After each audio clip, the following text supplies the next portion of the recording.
ciertos aspectos que de cierta manera han generado controversia en el manejo de cáncer de cuello uterino, posiblemente en los últimos 10 años, ¿sí? Voy a desarrollarla primero, hablar un poco de la histerectomía radical y los cambios que se van a presentar con relación al manejo del cáncer de cuello uterino y la relación con la histerectomía radical. El estadiaje quirúrgico, que en esta parte me va a ayudar mucho lo que ya dio el doctor, que era lo del manejo del PET. La traquelectomía radical como manejo de preservación de fertilidad, la cirugía conservadora, lo que les hablaba de los factores pronósticos favorables para no hacer cirugías radicales y un poquito de canillo centinela. Desde que se empezó a establecer el manejo del cáncer de cuello uterino, desde finales de 1900 y finales de 1800 y principios de 1900, el doctor Bernheim, cuando describió la técnica, hablaba de la resección parametrial y hablaba de todo el manejo radical que había que darle a la cirugía.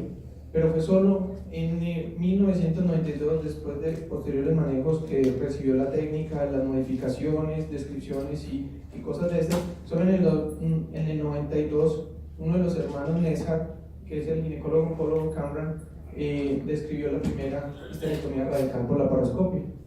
Les tomó 8 horas y una cirugía algo bastante desgastante, pero fue el primer abordaje laparoscópico de esta técnica. Quise traer principalmente este estudio, que es un metaanálisis en donde se hizo como una revisión de todo lo que estaba escrito, porque ya había, desde la implementación de la histerectomía radical, muchos centros a nivel mundial empezaron a hacer la histerectomía radical por laparoscopia. Entonces, siempre que se está estableciendo como una técnica, se habla tanto de los beneficios como de los riesgos. Los beneficios, muchos de ellos infundados en los beneficios que tiene la laparoscopia como tal: menor riesgo de sangrado, mayor recuperación más temprana y también el efecto de cosmesis. Pero siempre estaba en el trasfondo el riesgo oncológico que tiene la técnica, ¿cierto? Ya se había demostrado que con el manejo de cáncer de endometrio, el manejo quirúrgico por laparoscopia tenía beneficios desde la parte de recuperación, menor riesgo de sangrado y todo eso, pero que el riesgo oncológico no se afectaba. Entonces todos empezaron a preguntar: bueno, estamos haciendo una técnica laparoscópica, vamos a compararlo con lo que ya está escrito de lo abierto para mirar cómo nos iba con esto. Entonces, todo lo que vemos aquí son puros retrospectivos, estudios de cohortes, retrospectivos, en donde empezaron a comparar abiertas versus laparoscópicas, ¿cierto? Y dentro de los desenlaces oncológicos, lo importante era mirar tanto la supervivencia libre de enfermedad como la supervivencia global a 5 años. Y los que tenían estos datos veían que su rendimiento era con una seguridad oncológica importante, que era factible, que no había implicaciones pues como a nivel de la seguridad oncológica. Entonces cada vez se fue difundiendo mucho más la técnica de la histerectomía radical por laparoscopia, obviamente con las condiciones que implicaba un entrenamiento especializado, porque no deja de ser un procedimiento más complejo que la histerectomía simple. Como lo veíamos acá, no había impacto ni en la supervivencia global ni en el tiempo libre de enfermedad, y por eso las guías de NCCN lo consideraban como una posibilidad: hacer la histerectomía radical por laparotomía o por laparoscopia, y el manejo de la laparoscopia tanto por laparoscopia convencional como por robot. Y las guías europeas también lo pautaban, decían: pues sí, si usted tiene la posibilidad de hacer este procedimiento por mínima invasión, entonces utilicen, ¿cierto? Pero entonces, esto eran puros ensayos retrospectivos, esos eran puros estudios de cohorte y experiencias de los centros de referencia que hacían este procedimiento.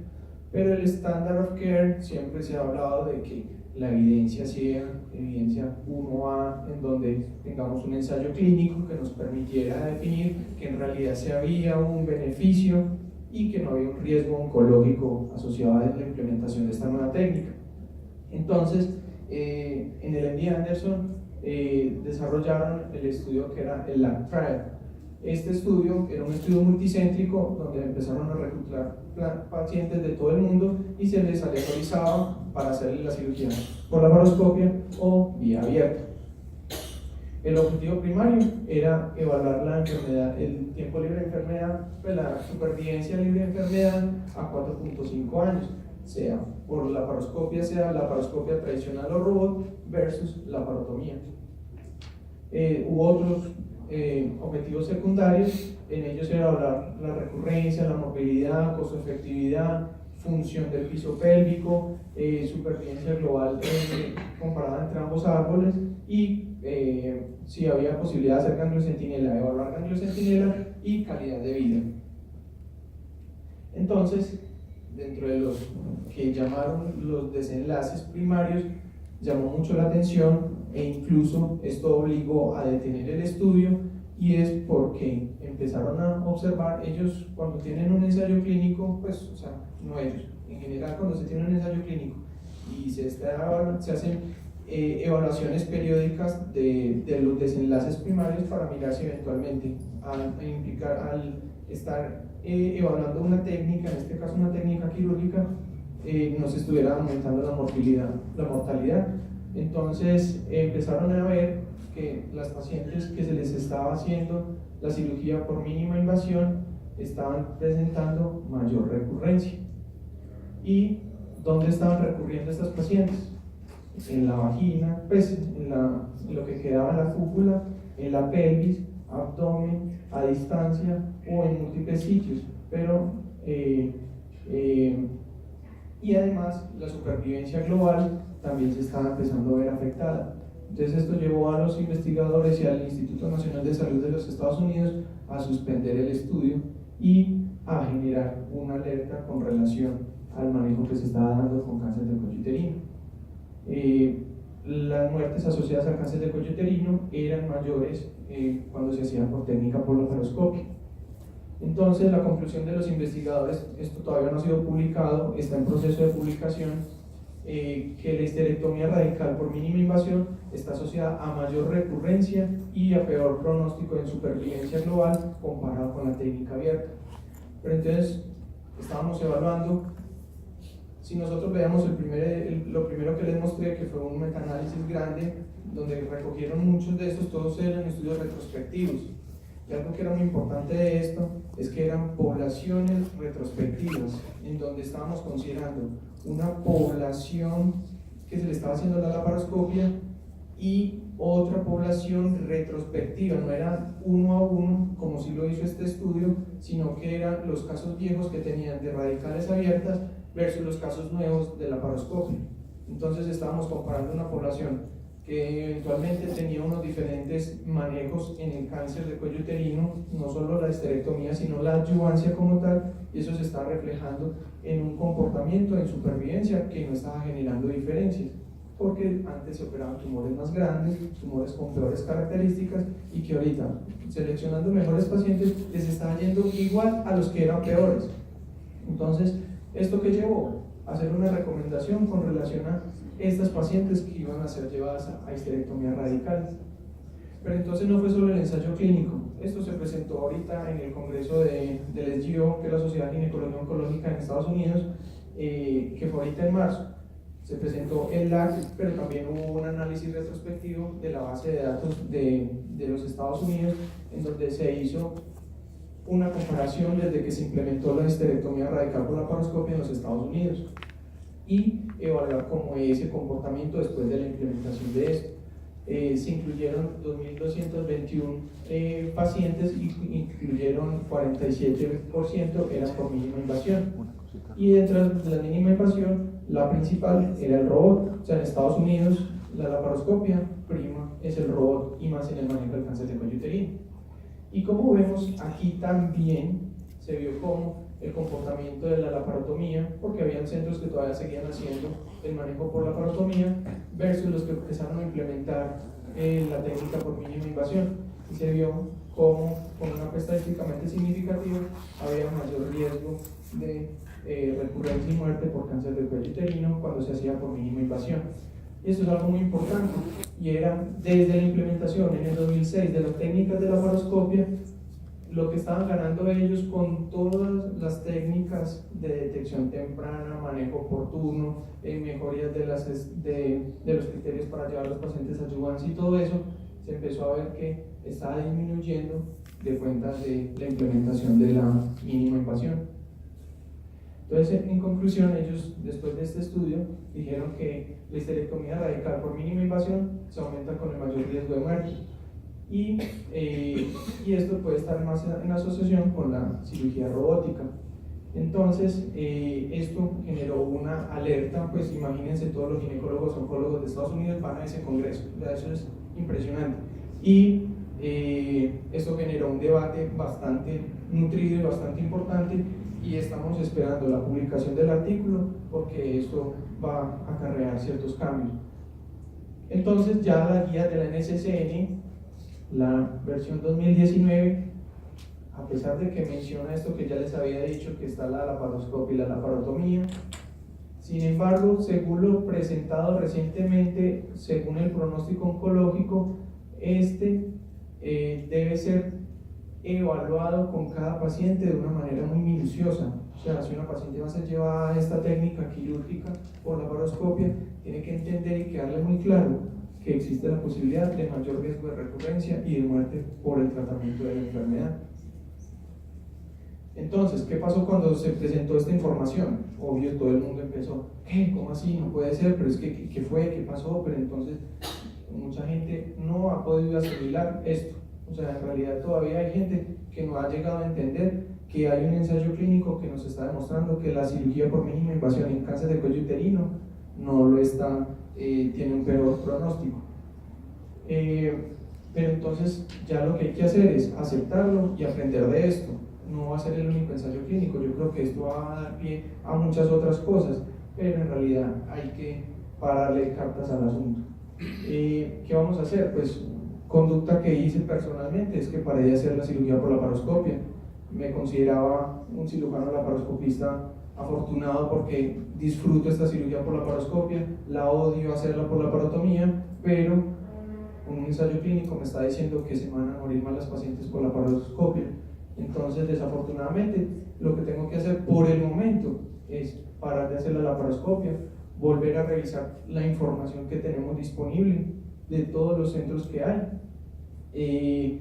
Habrá gente que todavía va a seguir haciendo laparoscopia, obviamente creo que también lo harán haciendo una puntualidad con relación a los riesgos que implica y explicarle muy bien a la paciente, teniendo claro que muchas de nuestras pacientes ni siquiera entienden qué es una laparoscopia.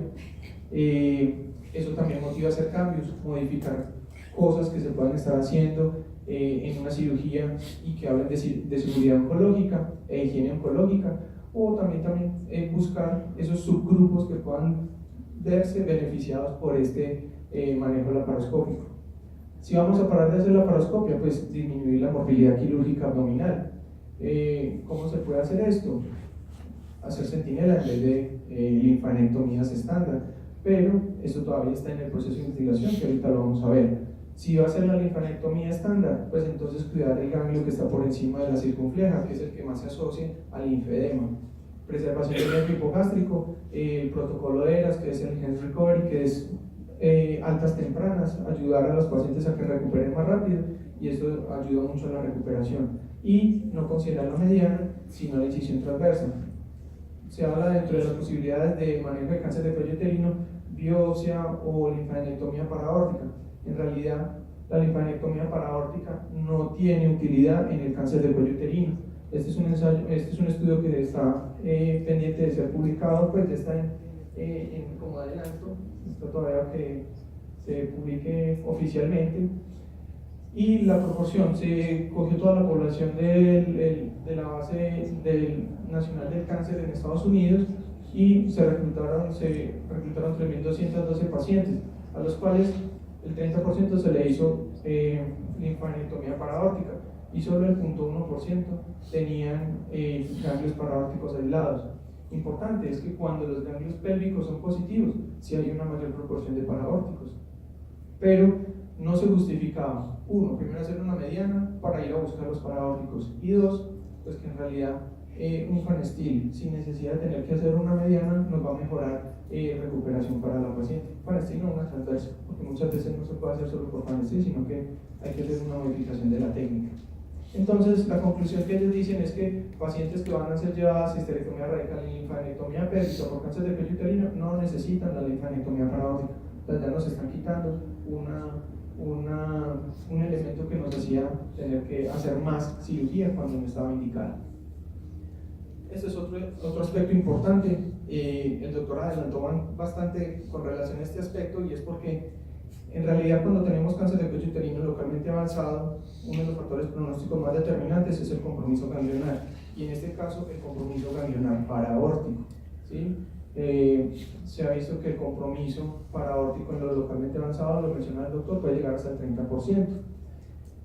Y como les digo, entonces siempre ha existido como la controversia de nosotros poder determinar ese compromiso ganglionar para poder ofrecerle un tratamiento, porque esto modifica el tratamiento. No es lo mismo una paciente con cáncer de cuello uterino en donde va a recibir solo radioterapia pélvica a cuando tiene un cáncer de cuello uterino con compromiso paraórtico en donde va a requerir un campo extendido de radioterapia. Entonces, en estos casos son pacientes que van a necesitar una clasificación de ese estatus ganglionar paraórtico. Entonces, se ahonda en la posibilidad del abordaje extraperitoneal. El abordaje extraperitoneal es una técnica en donde lo que se está haciendo es entrar por la parte dorsolumbar sin entrar a la cavidad peritoneal. Lo decía el doctor, la imagenología estándar, o sea, usualmente nosotros estamos evaluando la extensión de la enfermedad de estas pacientes es con tomografía y eventualmente con resonancia, pero si vamos a considerar los costos versus la incidencia de la enfermedad, el sistema de salud no tiene capacidad para soportar el diagnóstico por PET-CT, que es el ideal. O sea, las guías NCCN lo dicen y lo conocemos, pero desafortunadamente nuestro sistema de salud no tiene capacidad para soportar PET-CT a todas las pacientes con cáncer de cuello uterino localmente avanzado. Como lo dice el doctor, al comparar la sensibilidad con la imagen estándar, pues obviamente el PET tiene mayor rendimiento, pero si nosotros nos comparamos en la linfadenectomía extraperitoneal versus las estándares, este es una mejor técnica para detectar el compromiso ganglionar en esta zona. La tasa de complicaciones de una linfadenectomía extraperitoneal son muy bajas, entonces se habla de una técnica que era oncológicamente factible y muy segura.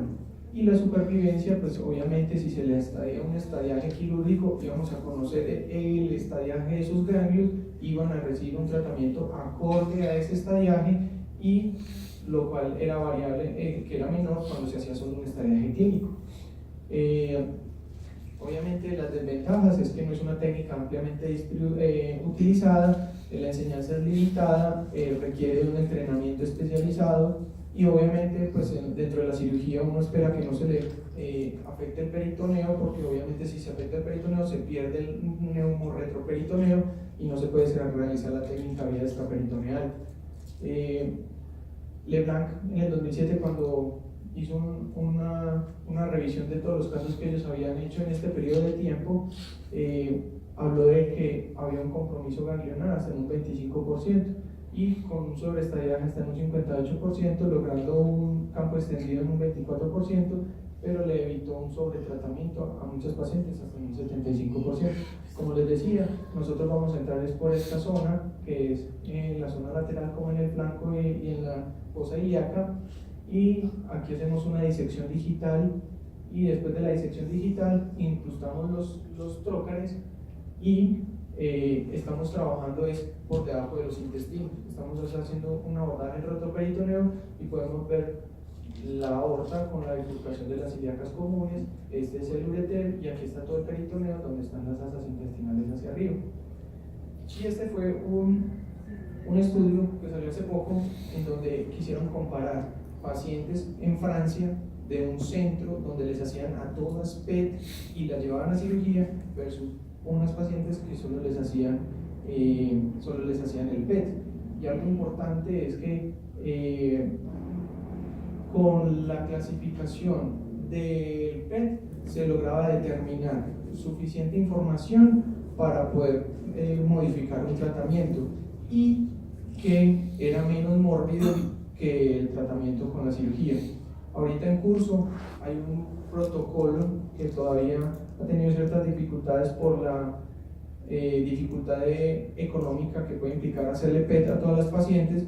Algunas instituciones ya lo tienen establecidos, pero estos pacientes que pueden ser beneficiadas del PET, obviamente el PET va a primar sobre la linfadenectomía retroperitoneal.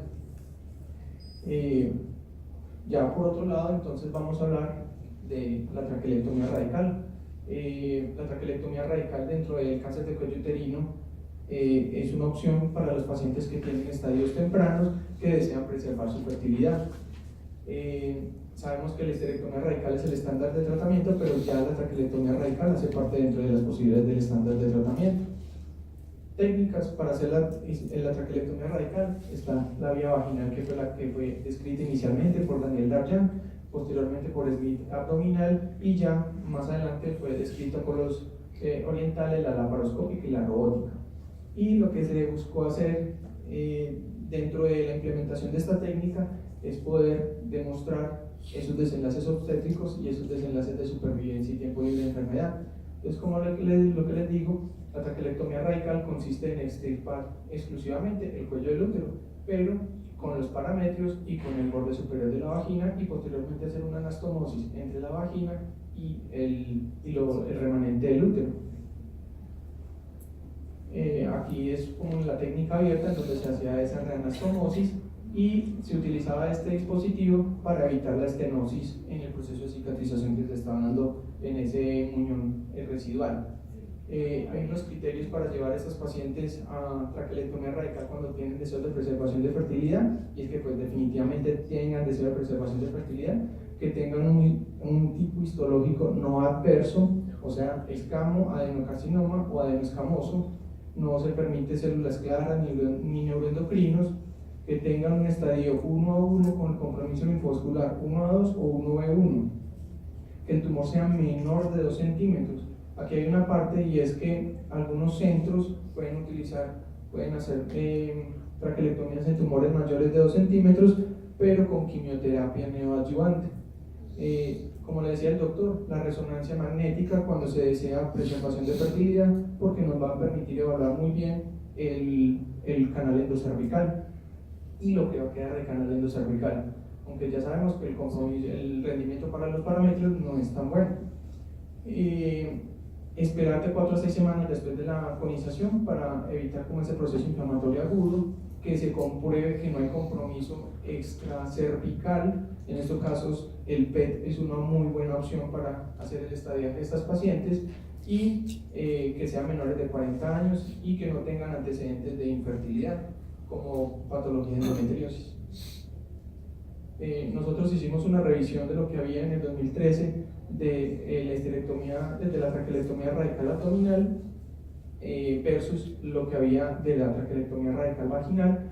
Importante es que las tasas de embarazo eran mayores en la traquelectomía vaginal, y eso está soportado parcialmente en que la resección parametrial y la resección en general del espécimen por vía vaginal no es tan grande como se hace por vía abdominal. Pero adicionalmente la vía vaginal tenía la ventaja que la linfadenectomía se hacía por laparoscopia, entonces no generaba tantas adherencias, que eso también puede tener implicaciones a la hora de fertilidad.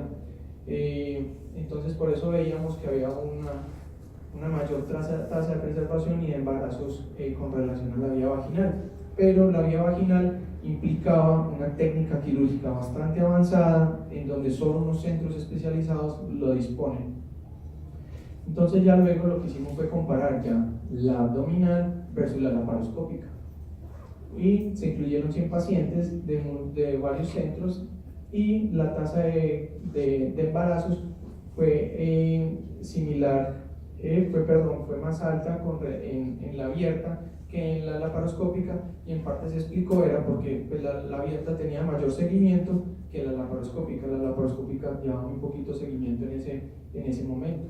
que eran 25 meses versus 66 meses que se llevaban ya de seguimiento en la abdominal. Entonces por eso explica de cierta manera eso. Pero era una técnica que también se podría utilizar cuando los centros no tienen experiencia en la técnica vaginal.